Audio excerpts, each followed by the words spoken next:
Live. Good morning to everybody. We are live. It's post budget fun Monday. We are continuing with. Sorry about that. We are continuing with Mindset Monday, which is our regular series. We will be getting back to the budget. I know that to some people they'll be like, "What's going on with the budget?" I will be getting there. We're doing our slow analysis of it. We're breaking it down next to the eighth National Development Plan. Gone through a lot of the details. Don't worry, sat and watched a lot of it. Gone back and forth, and we'll be going, especially this week. We'll be breaking down a lot of what will be happening in the budget. But we are going to continue with our Mindset Monday viewership, our Mindset Monday activities. What are we thinking in today's world, and what is going on in our minds? And remember that it is important to get your mind right and your money right. And the most important thing I think everyone should remember is my job is not a political commentator. My job is a financial advisor and investment analyst. My job is to give you a picture of the future that you need to try and build, and is to serve a group of people to try and make sure that they make the best financial decisions. Remember, that is also the mission of Money FM, to always make sure that we help people make the best financial decisions and business decisions going forward. So let's go into today's conversation of Mindset Monday. We are going to continue with our Power to Change series. I'm going to close this one out, especially halfway through this month. We should be done with the Power to Change series, where we'll also be talking now about the 3 laws of reaping and sowing that'll happen next week. And then finally, we'll be talking about spiritual power versus willpower, what really can get someone through and all the way to the end of a decision they want to follow through on. But today, as I said, the most important thing we're going to be discussing is having the right goals. We're going to talk about what we call righteous goal setting. And having the right set of goals. I'm going to teach you a framework to try and help you get that. So having the right goals. So just to recap from this, remember we talk about the power and desire to change. Desire is longing, hoping, expressing, and wishing that you want to achieve something or change something, while power is actually having the ability and capacity to affect or influence a desired outcome. So there's a big difference. Okay, desire, you want it. Power, you do it. Power is seen in what you do. Desire is seen in what you say. Okay, and there's a big difference between the two. And power is not even just about what you do, it's about the impact you have on the things that you put your energy onto. While desire, you put all your energy into your wishes, your hopes. So it's really a lot of people of power are very action oriented. Now we've been talking a lot about right habits, trying to get our right habits together. And we're now in the section, we've gone through identity and not behavior, where we've talked about identity, situation, action, spiritual transformation, your true you and your future you. So when you're making financial decisions, and I really want to go back to this true you and future you thing, because it's going to be very important in today's conversation. The 3-stage model of transformation, what name you call yourself, these are all identity issues. And then deep down in there, we went through trying and not training. Goals are not just how you begin. Training is preparation before, discipline is power, and habit execution is greater than goal attainment. We talked about starting, how habits are the keystone habits. We talked about good habits, and last week we talked about bad habits. So starting good habits, we talked about stopping bad habits. And this week we're going to be talking about this next part, which is step-by-step habitual change. But really, the main important part I want to get into is setting the right goals. And that's a very important conversation to have, of setting the right goals and why that's important.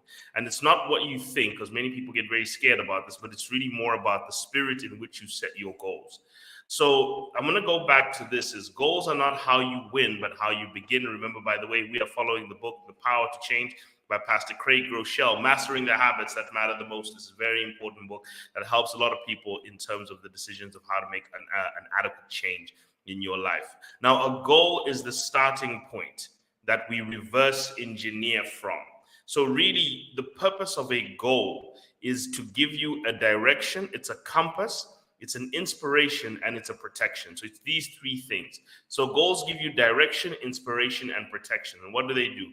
Whenever you want to see if your habits are leading you in the right direction, or if you're executing your habits the right way, the question you need to ask is, from where I started to the direction or the goal I want to get to, how much closer is this habit moving me towards that?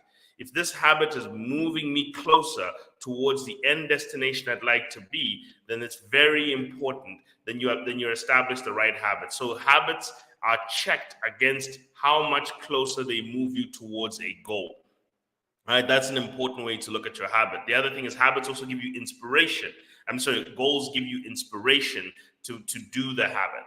So doing a lot of good habits are horrible to do, especially good habits. Good habits hurt up front and they only help later. Bad habits help up front, but they hurt much later. We'll talk about the laws of reaping and sowing, and you'll understand why that's important. But it's important to understand that if you want the energy to do the right thing, you need to see the right goal. The promised land is what gets you to fight the giants that are dwelling there. Okay, so the vision of the promised land makes you fight the giants. So what is it that you're seeing that helps you get the power to get what you're going through? And then thirdly, what's most important is having the right habit helps you stop from getting hijacked. So having the right goals. Whenever you are, when you are an aimless wanderer with no goals in your life, you are easily used by powers greater than you. Okay, whether it's your friends, your boss, your politicians, and a lot of these people and powerful people in society have a tendency to use aimless wanderers and goalless people for their own bidding. That is the reality of life. You are nothing but fertilizer to someone else's dreams if you do not have a goal. So it's very important. I think Pastor Craig Rochelle actually goes on to even give a few examples of how even people as well-meaning as family members can have a tendency of utilizing you for the things they want when you don't have a goal of your own. So that's why at the beginning he says goals are not how you win, they're how you begin, but they also form an insulation against you. In fact, one of the best examples I saw, he explained, and I'm going to tell a story about this. He explained is a runner named Prospero Masud, I think, if I'm gonna get this correct. Sorry, Mauro Prospero, who basically was running a race in Morocco and ran for 7 extra days because he got blown 180 miles off course by a dust storm. He was not able to see his end destination, and as a result, he ended up going in the wrong direction. Pastor Greg Rochelle also goes on to say that not having a finish line makes you settle for what others want of you, whether it's your parents, your boss, your society's culture. And that's where the problem comes down. So if you do not have the right set of goals. Now, the problem today we're going to talk about is the right goals. And actually, I'm going to talk today about end goals, having end goals rather than intermediate milestones. And a lot of us have set intermediate milestones and we have not set end goals. And this is where the problems usually come in. So I want to start by giving you what I call the strategic taxonomy. And the strategic taxonomy basically breaks down a sequence of steps that we should all look for in our lives. Okay? Purpose births vision. When you have a purpose in your life, you see what you'd like the world to become or what impact you'd like to leave behind. That is your vision. Your vision now calls for a mission because you need to move your world or your life from the state it's in right now to that vision. The mission is always getting from where you are to the ultimate vision. That is pretty much what the mission is. It's always transformative. So the mission is to transform your state from the current state to the vision state, which is what was birthed by your vision in your life. And then finally, you look at things like goals.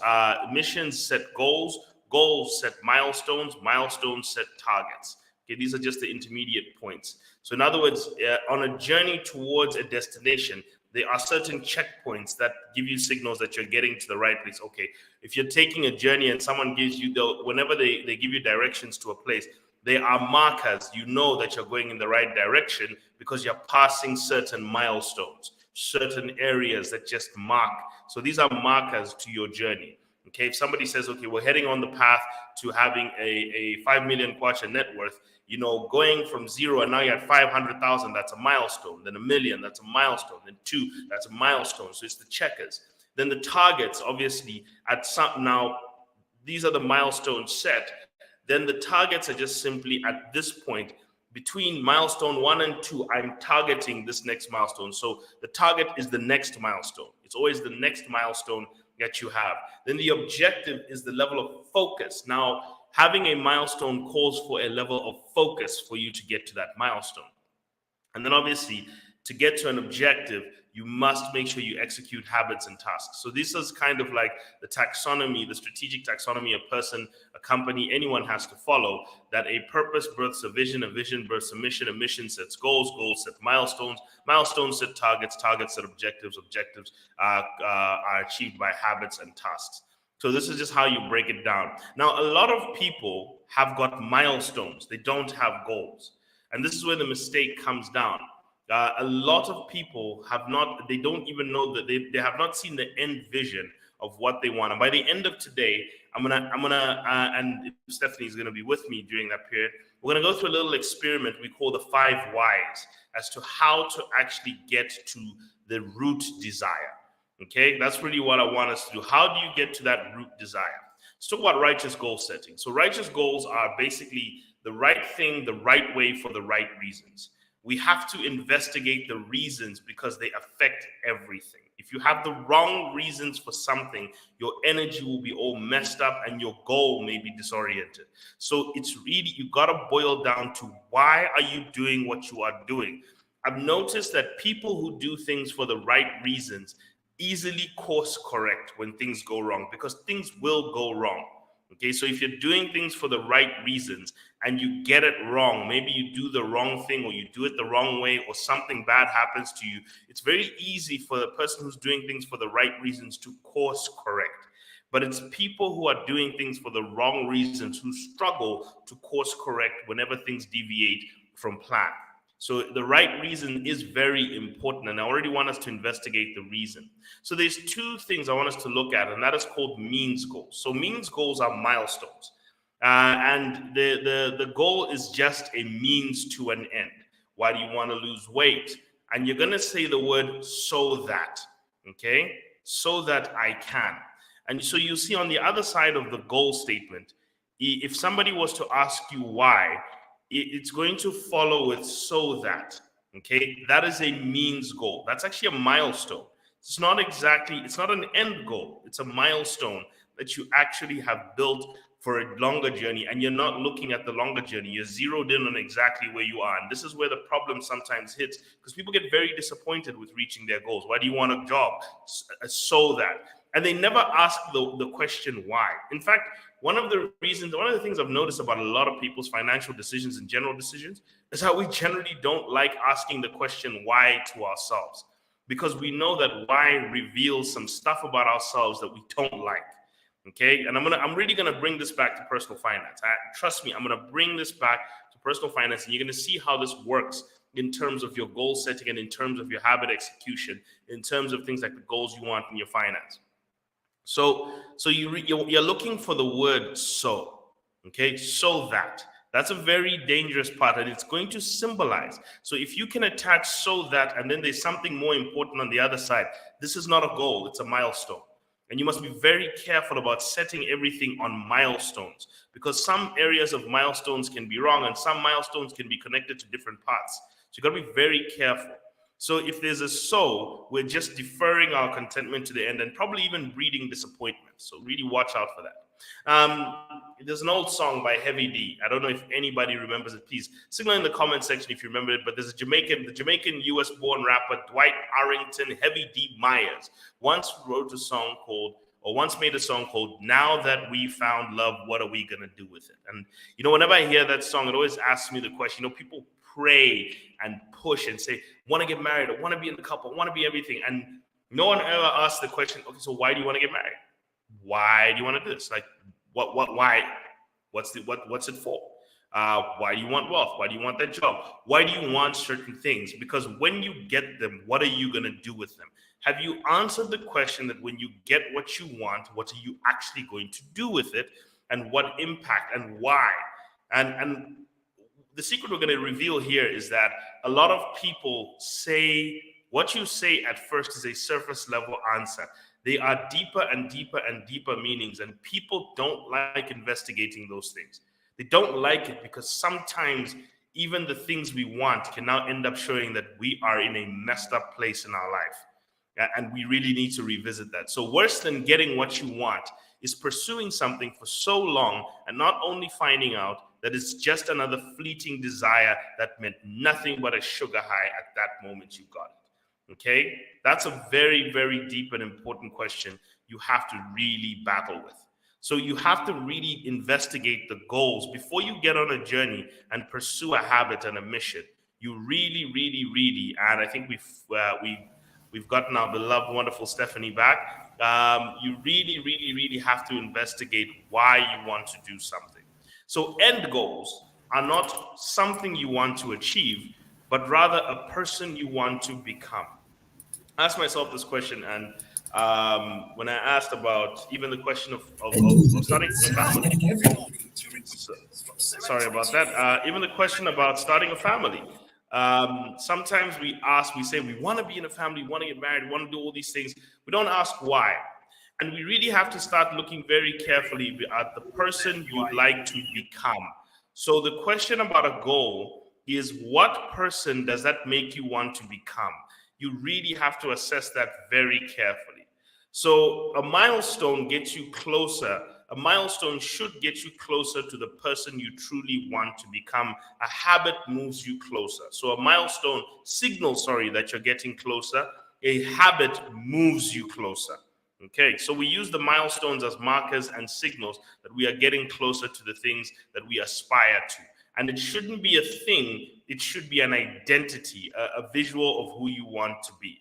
And I think that's a very important differentiator to make between an end goal and a milestone. Because usually this is where the mistakes boil down to. A lot of us have got milestones. So I want to talk quickly about looking back. And this is where I think this was a very transformative thought for me, is that why do you want what you want? And right now, a lot of what we want makes sense. But what you should do, and I'll ask the question, is it God-oriented? Is it God-oriented deepest desire, or is it a goal that bridges you to the other side of something else? Because a lot of us are chasing bridges. We're not chasing a destination. We're actually chasing bridges. Okay, so when I get rich, I can. When I get there, I can. So I remember Tony Montana in the greatest, one of the greatest movies, Scarface. Tony Montana, who was played by Al Pacino, says one of the roughest lines I remember in movie history. He says to his friend, first you get the money. Then when you get the money, you get the power. Then when you get the power, you get the girl. So because his friend was looking at a girl, and he was telling him, don't look at girls now. Because he was saying the end goal, yes, is the girl. But first, the milestone, number one, is you get the money. When you get money, you get power. When you get power, you can get the girl. So the money was not the goal. The power was not the goal. The girl was the goal. And that's and sometimes people don't like to actually have to grapple with themselves as to what the actual end goal is. It is. So why do you want what you want? Ask yourself deeply why. Is it the destination that I am happy to die and say, once I've gotten there, if my life ended, it's wonderful? Or is it a bridge to something else? If you're not happy to say, I can go to God now when you reach that destination, guess what? It's not an end goal. It's not. It's a bridge. And there's nothing wrong with a bridge, people, but just know it's an actual bridge. And the second part is, do you want it because your soul wants it, or is it just the pursuit of power or pleasure, which is also just a bridge? Okay, these things are bridges to the other side of things. So looking back, and I'll give you an example, even in the Bible, Timothy, this is the most famous verse quoted in the Bible. I fought the good fight, I ran my race, and I kept my faith. That was Paul at the end saying, you know what, people, that's what I want. That's what we say at the end. Okay. In Matthew it says, well done, my good and faithful servant. To hear those words, that's an end goal. Okay. So the question is, you have to measure your current actions by the criteria of the end goal. Because a milestone, Stephanie, if somebody gets to Kafua Roundabout, if you get to Kafua Roundabout, you can go to Woodlands, or you can connect and go further and go to Northmead. Okay? Getting to Kafua Roundabout is just a milestone, but you can actually branch and go in different directions. If you don't know where you're going at the end, Kafir roundabout will not tell you that you're on the right path. Okay, so that's something that you need to understand. So this is something I think you should look for. And at the end of this, I want to talk about consulting your 80-year-old or your 85-year-old self. And this is a 3-minute clip by Jeff Bezos, who on how he made the decision to start Amazon by consulting his 80-year-old self. And he said how it's called a regret minimization framework and how that helped him. So watch this.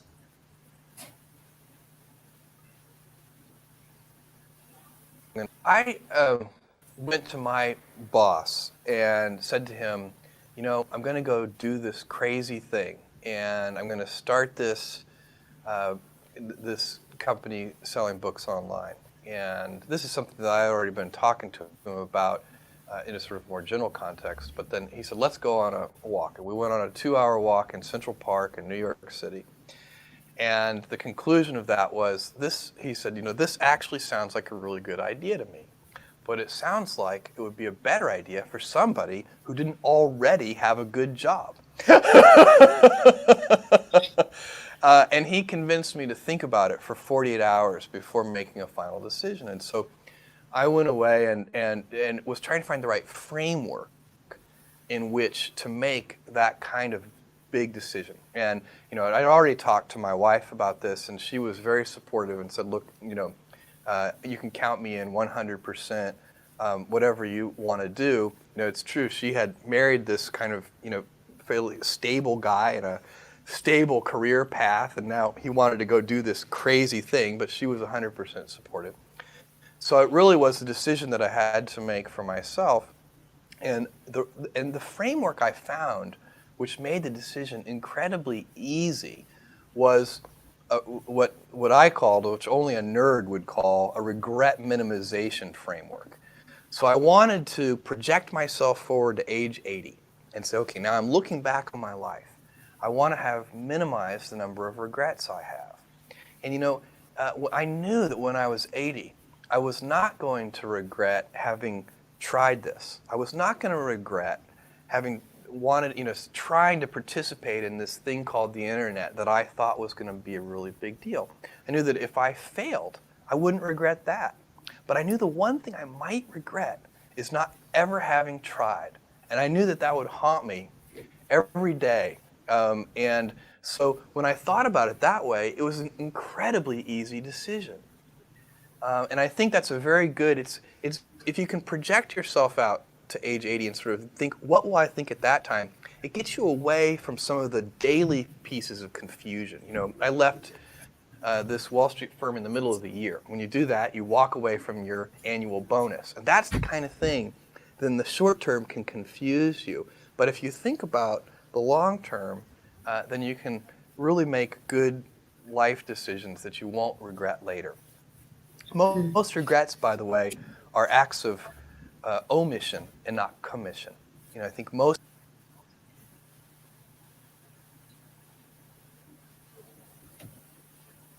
Sorry about that. Had my mic muted. So I don't know, Stephanie, if you have a thought on that before we get into the roundup of what he's talking about and how to get to that 85-year-old self. I do. I think I noted down a lot of points from what you were saying in the video too, and I arrived at these questions. And these are rhetorical questions, obviously, for those listening to us online and to those listening to the mainstream. This is something you want to go and ask yourself in addition to what we're talking about today. The first thing is you want to look at who am I really? Honestly, check whom you really are. The second thing that I did count is where am I from? Apart from what you've heard about human life, understand where you are from, your experiences and stuff. Number 3, look at where you are now, your current status. And number 4, look at your why. Why am I here? That's the purpose. And I was talking about this in the morning, saying, of course, we've got 91 days to finish the year. So, of course, one of the things that you want to do is to look at your purpose and what can I do, your gifts, your talents, your strengths. You want to look at what you can do. Just like Munyumba said, I think most of us we look at the situation, but we never really want to do something about it.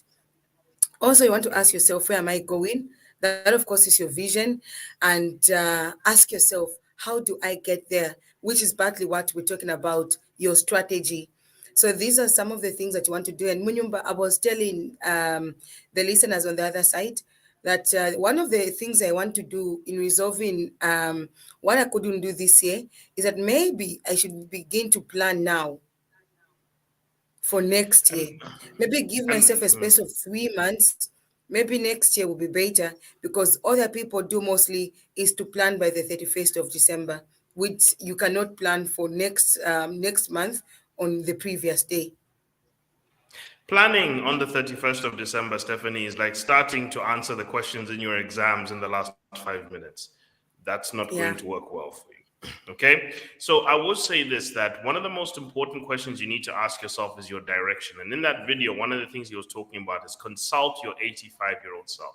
I always say to people, why do you make the decisions you make? Well, ask yourself, what is God going to judge you for when you get to the end point? What criteria is God working with when you are, because you want to get to heaven. So what criteria is he working with at that door? Okay, what's the criteria he uses to screen whether, because not everyone goes in. Some people go in, some people don't. That's a reality. So what is the screening criteria is what you want to live your life by, and the vision you want to create the decisions for. So I want to just quickly mount to something I call the 5 whys.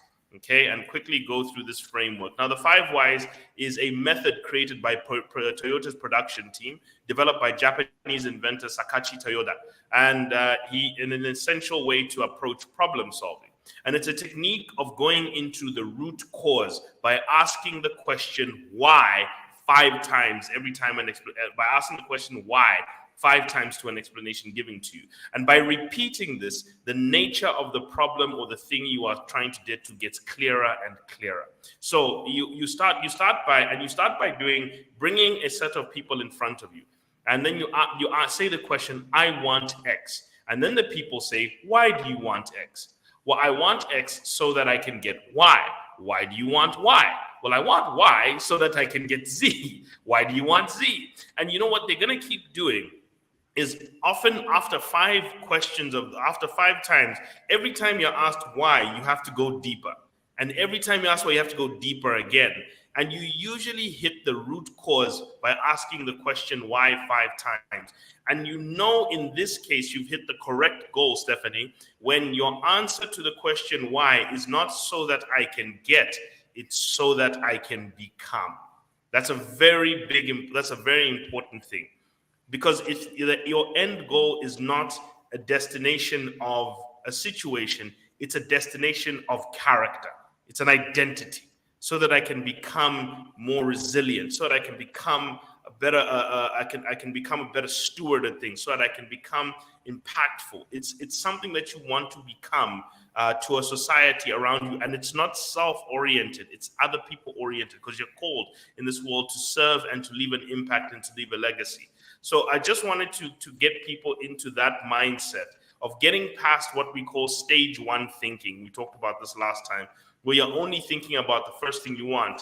And we all know this list of financial habits I've given you from the Ramsey studies. I won't go through them today because of time. But people tell me, Stephanie, I want financial freedom. Okay, I'm just giving this example. People come to me and they say, you might want financial freedom. And they say, financial freedom is not worrying about your needs, not worrying about your loved ones, not worrying about disaster and chaos striking you and throwing your life into disorder, and having the freedom to use your time as you see fit. Okay, people say, I want this. And I tell them, in order to get this, so the first thing I'll tell people is, what do you want? They come to me and say, Munyumba, I would like to save for my retirement. I'd like to have money built up for my retirement and my children's education. Okay, then the next question is why? Okay, because I truly want financial freedom. I want to really get rid of these obligations because I want financial freedom. Okay, and I said, okay, financial freedom is all these things. Now the question, here's the problem. No one goes beyond this, Stephanie. This is where the problem with all financial planning and goal setting happens. No one goes beyond financial freedom. So you must ask, why do you want financial freedom? Well, I want financial freedom so that I have the freedom of my time to build a legendary existence, to leave a legacy, and to have a lineage. Okay, so this whole thing helps you answer the layers of whys. One, why do you want to invest in assets, manage your taxes, manage an estate, budget properly? Why do you want to do this? Well, I want to do this so that I can reach my goals, my harvest health, my higher education, home ownership, and huge purchase. Why do you want to reach these goals? Well, I want to reach these goals because I want financial freedom. I want freedom from worrying about my loved ones. I want freedom from chaos and disorder. I want freedom from worrying about meeting my basic needs. Well, why do you want your financial freedom? Well, I want the freedom to build a legendary experience, to leave a legacy, and to leave a good and strong lineage, so that when I look back at my life, I can be happy. You understand that the end goal of all of this is happiness. It's to become a happy person and to be satisfied with the life that you have lived. Not to get these things, it's to be something. And also, Stephanie, not to regret, and I'm just going to skip to this, not to have Bonnie Ware's 5 deathbed regrets, not to regret that you didn't live the life that you found that was true to who you are, not to regret that you missed out on the companionship of your partner and the life of your children, not to regret that you didn't have the courage to express yourself. Instead, you settled for a mediocre existence, not to regret not staying in touch with friends because maybe you just got too busy, you just disconnected with them and you just had nothing to do with them or whatever it is, and not to regret not having been a happier person. The end goal, because we were having this conversation, Stephanie, and I'll tell you where this came from. I was having this conversation with my group, my community, and I asked them, I said, if you get a financial windfall, what are you going to think of? And I asked them, would you think of your lifestyle or do you think of your balance sheet? And it was a tough conversation because some people said, yeah, but why not have nice things? Why can't it be both? And I said, it's not an and or. It's one for the other. You build your balance sheet to secure the lifestyle you're looking for. But I said, always look forward. What is it that you want? What will make this the most sustainable? The purpose of building assets becomes a very miserable activity. It's miserable, Stephanie, to forego any pleasures and to not enjoy your money. It's miserable. But if there is no overarching reason, Vusi Tambokwayo said, you are suffering senselessly if there's no overarching reason as to why you are doing what you are doing. So it's important, Stephanie, to know the end goal. So that's why I give people that financial planning goal to say, start with the vision of your life. What life would you like to build? What freedom do you need to build it? What goals do you need to achieve that freedom? What actions do you need to take to order to hit those goals? And then you can then you have a more healthy journey to your financial planning. So I say this, Stephanie, as you talked about goal setting, learn to zoom out. A lot of people set goals for every week. Zoom out and say every week, zoom out. And every Monday, I want you to zoom out and say, what do I need to achieve this month? Zoom out even further and say, what do I need to achieve these 3 months? Zoom out even further and say, what do I need to achieve this year? And finally, zoom out and say, what's the journey of my life going towards? Then come back to this week, and then you can see in the context of the big picture, what am I doing this week? You see how it works when you look at the big picture. It keeps you on path and on course. But if your goals are milestones and they're not big pictures, then you can easily get blown off course and you can easily get disappointed with what you want. This is how people, Stephanie, get married and they get disappointed with marriage because they went in there for the wrong reasons. They did the right thing, but they went in there for the wrong reasons. People get rich and they get miserable and suicidal. Why? Because they achieved those things for the wrong reasons. People get their jobs and they hate them because they got them for the wrong reasons. People, reasons matter. So zoom out into your life and make sure that your decisions are constantly linked to the big picture.